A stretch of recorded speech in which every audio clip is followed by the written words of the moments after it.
Donc, je vous salue déjà. Je viens de loin avec cette maladie coronavirus. 3 semaines à l'été, très très grave. Mais Dieu a fait grâce. On est quitte. Et je remercie mon Éternel pour ma petite soeur Coco aussi qui est hospitalisée avec ça, qui est restée 2 semaines et demie. Mais moi, jusqu'à maintenant, ça commence à aller mieux, mais je n'arrive pas vraiment à bien marcher. J'ai des lourds de pieds. En fait, ici à Liège, il y a une dame qui s'appelle Tutuna. Elle nous a dit, comme quoi, qu'il y a un message qui circule aujourd'hui. Ceux qui vont subir dans masuba na bino, ameli, la douleur vient surtout en possible.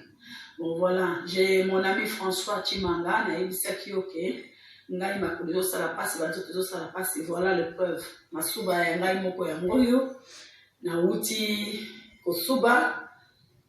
Yango ezo sortir ma sur la kisi sur la paracétamol nazo sala oyo pona la kisayo pour baki a kufikisa na ndimite ko kusala ngo mais voilà yango nazo mela bien non surtout bozo mona sur komona autant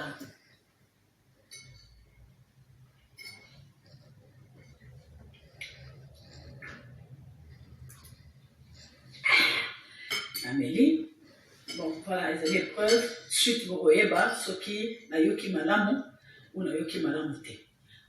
Nous autres, ça va passer pour l'instant. Nous avons besoin d'attendre. Merci François Chimanga. Voilà, preuve, nous avons ameli lisusu. Moi, goûte. Merci Chuchuna la conseil. Ceux qui n'ont qui bien, bisous. Que Dieu nous garde, que le Tout-Puissant mette ses mains. Le coronavirus, makila na yeso pana. Et nous allons vous faire mes condoléances. Oh, masse va couper. Na milliers n'anga va couper. Belé. Oh là là, nzamba za monene. Tika ite nzamba zona lokumu. Pamba te lokumu nde e utake pai na ye. Bon, tozo silaka mayele. Tozo luka ndenge nyonso po ete tokoka kosilisa maladi o yeli biso to yebili mituna makolo te. Nzambe kaka sunga biso. Na bandi bolandi ser na biso na bandeli. Na telaki bino video alobi. Bon, concernant masuba, concernant maladie na ye, bon, amelaki masuba yango nde ezo sala ye po ete akene na ko récupérer. Bon, eloko nga na koki kopesa conseil pa bandeko na nga, omoni masuba oyo na bandi eza na bato mosusu bakotala yango, mbala moko bakomi komela masuba, bomela nano bimela te. Masuba mosusu ezalaka na ba infection, okoya komela masuba esali yo mabe. Na yebi lisolo masuba oyo biso no toza na ba mwa ba témoignage nango mais ekopesa makaka masuba eza santé ezaka mabe te pona komela masuba eza malamu mais eza pe na ba danger nango komela ngo mimela te tant mususu ekoki kozala pe na ba infection na kati omoni yakoya komela ngo esali yo mabe na kobeta bino lisolo mo boye eza na garçon mo babandai kobela za na problème mo boye nzoto na ya santé aza mondele abandai komela masuba. Sikoyo fale atalisa masuba yango yebake soki masuba yango eza na santé eza malamu eza na ba bactérie ba infection soki eza nango te ye abandai komela ngo kaka bongo. Tanga ameli ti aya kokoma aveugle abandai komona lisusu te. Misu na ye ekufaka. Na sima misu na ye tango ekufaka ba docteur batali expliquer ke ndenge abandai komela masuba. Esengelaki sikoyo ke masuba yango ba soigner yango. Baba no pesa ye traitement mais abandai kokoma malamu te.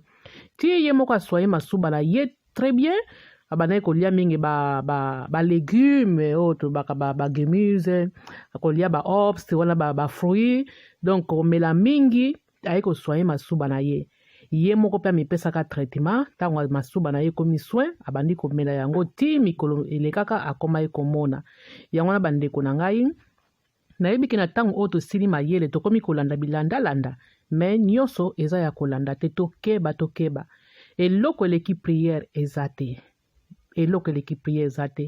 ser na biso po akoma boye ezalaki pe prière pe yango esenge bona masuba azomela yango moniki azokena kobonga yango na bandeko na nga oyo ezala REINE Nzinga amemeli biso conseil po apesa bino ke bomela bimela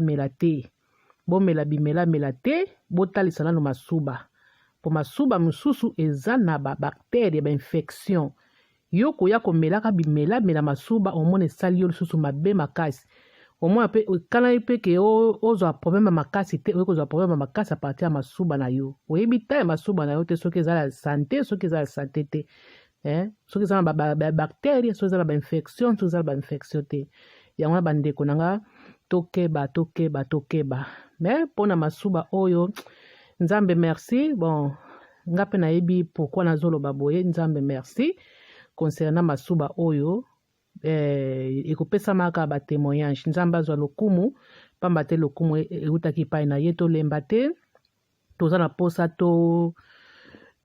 biso nyonso tovivre mpe tokolonga toza balongi nzambe aza na biso tokolonga tozalaka malamu biso nyonso tozalaka bomoko tosimba losambo tosangana tosimba losambo tokolonga maladi oyo yango na bandeko na nga bozala malamu ezaka mwa conseil na memelaki bino concernant babiloko oyo tozomona nyonso eza ya kolanda misusu mpe eza ya kolanda te mais mpona masuba eza poison te masuba moto akokine komela yango mais talisa masuba na yo oyeba ta masuba na yo merci beaucoup bozala malamu nalingi bino mingi bosabone ekosalanga bien merci babizou ebele